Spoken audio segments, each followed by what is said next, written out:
One of the most common refrains of this era of so-called racial equity is that diversity, equity, and inclusion policies actually help the bottom lines of companies that adopt them. It's not just a moral imperative, we've been told, it's also supposedly good for business as a practical matter. This reasoning explains why ESG, or environmental, social, and governance, is dominant right now in the financial industry. If you want to score, if you want a high ESG score, which helps get more attention from big investment funds and governments all over the world, then your corporation needs to have a DEI program. When investors ask any questions about this, they're instructed that this mandate has nothing to do with ideology or left-wing politics. Instead, it's all about generating value for shareholders. That's how the DEI takeover was sold to Wall Street. And it was an extremely aggressive pitch. Pretty much every executive of every major company, except for Tesla, has parroted that talking point religiously for years. Here's a line from the former president of Intel, for example, quote, "There's a huge business case for diversity." Mark Cuban has said the same thing, quote, "I own or invest in hundreds of companies. I know hashtag DEI is a positive because I see its impact on bottom lines." But intuitively, no matter how many times various executives repeat this mantra, it's never made a lot of sense because DEI is about lowering or eliminating relevant standards in order to hire more people based on irrelevant characteristics that they can't control, like their gender or skin color. So how could companies possibly make more money by lowering their standards at scale? 9 years ago, it fell on the consulting firm McKinsey, which is Pete Buttigieg's alma mater, to come up with an answer to that question. They know exactly what conclusion they had to reach, and dutifully, they reached it. In 2015, McKinsey released its first study, finding that more diverse companies tended to have higher earnings. Quoting from the study, quote, "Our latest research finds that companies in the top quartile for gender and racial and ethnic diversity are more likely to have financial returns above their national industry medians. Companies in the bottom quartile in these dimensions are statistically less likely to achieve above average returns. While correlation does not equal causation, the correlation does indicate that when companies commit themselves to diverse leadership, they are more successful." In 2018, 2020, and 2023, McKinsey released similar reports reiterating this same finding and expanding on it to include other avenues of diversity, including transgenderism. McKinsey also put on a whole speaker series featuring activists who say that DEI helps businesses make more money. Here's just one of them from a couple of years ago. Watch.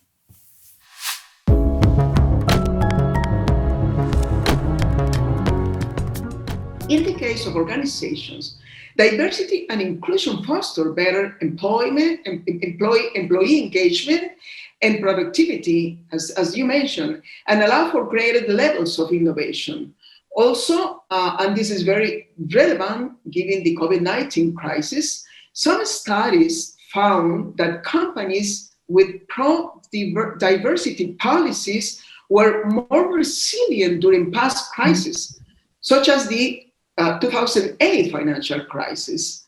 So it should be very obvious that a broader range of people have a wider range of interests, experiences, and backgrounds to draw upon.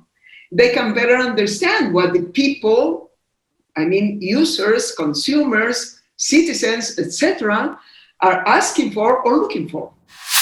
The woman on the left who's nodding along throughout the lecture is apparently some McKinsey DEI expert, and the woman who's talking is evidently a former president of Costa Rica. So this is a relatively high-powered interview that McKinsey is putting on the internet, all for the benefit of about 662 viewers. In any event, we're told that DEI helps productivity and innovation. And DEI even helped companies respond to the 2008 financial crisis somehow. Because, of course, that was the issue with companies like Bear Stearns. The problem wasn't all those asset-backed securities they issued. No, Bear Stearns failed because they didn't have a non-binary CEO, apparently. A lack of transgender representation, that was the problem. Could have avoided the whole thing if they had had more of that. Now, these kinds of platitudes have kept piling up unchallenged for the better part of a decade. As recently as the end of last year, McKinsey once again wrote in a report that the business argument for DEI was more compelling than it had ever been before. But it wasn't until March of this year that a scholarly publication like Econ Journal Watch decided to check McKinsey's work and try to confirm all of this. A professor at Texas A&M's Business School, along with a senior professor at UNC's Business School, they were the primary authors, and they tried to duplicate McKinsey's methods to ensure they got the same results. You might remember this is one of the many ways that ex-Harvard president Claudine Gay was exposed as a fraud. None of her work was capable of being duplicated, which means that that's a good indication that there's a problem here, and it's because she hid all of her data. So what happened when Econ Journal Watch reran McKinsey's numbers? Here's their top line conclusion. Quote, when we revisit McKinsey's tests using data for firms in the publicly observable S&P 500 as of 12/31/2019, we do not find statistically significant relations between McKinsey's measures of executive racial ethnic diversity at mid-2020 and either industry-adjusted earnings before interest and taxes margin or industry-adjusted sales growth, gross margin, return on assets, return on equity, and total shareholder return over the prior 5 years, 2015 to 2019. The researchers concluded, quote, our inability to quasi-replicate their results suggests that despite the imprimatur given to McKinsey's studies, they should not be relied on to support the view that U.S. publicly traded firms can expect to deliver improved financial performance if they increase the racial ethnic diversity of their executives. Now, as of now, McKinsey hasn't responded to this debunking, which tells you a lot, because if you have a decade's worth of research showing something, and then some academics come along and they say that it's all fraudulent, you'd think you'd want to respond in some way. But McKinsey hasn't because, of course, all of their research on this topic is fake.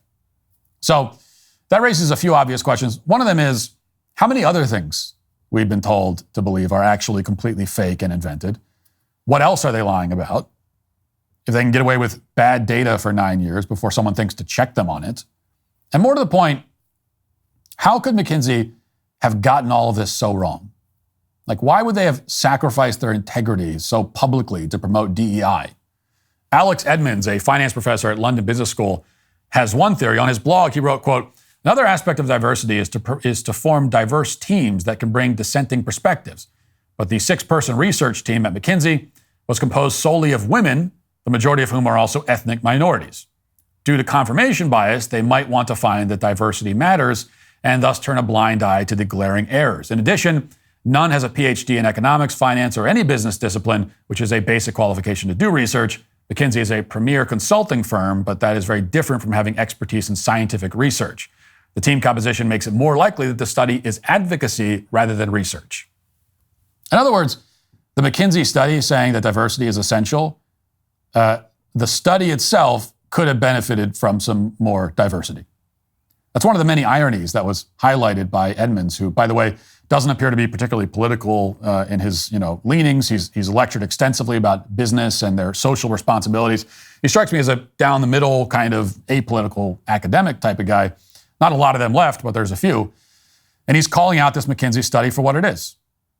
The whole debacle was covered at length in a recent article in American Conservative Magazine. And the author of that article, Chris Brunet, makes the important point that what McKinsey pushed for is actually evil. It wasn't some innocent lie. It wasn't some noble lie.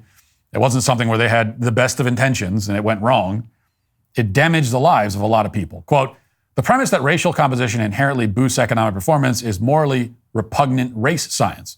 What if McKinsey had found that a homogeneous racial composition, say all Caucasian, all Asian, or all male, were more profitable?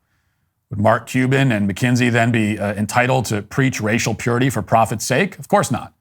This was never about profitability. DEI was always a smokescreen for something far more sinister, a subversive embrace of Marxist equalitarianism under the thin veneer of fiduciary duty. And that thin veneer is exactly what McKinsey was expected to provide when they first pretended to look into the impact of DEI. They did what most consultants do, which is tell their clients what they want to hear. McKinsey would have faced a lot of backlash if they had told the truth. You can't. It's impossible to imagine that they would come out and say, "Oh, actually, diversity doesn't matter. It doesn't affect your business at all. Never mind." They weren't going to say that, so they simply lied.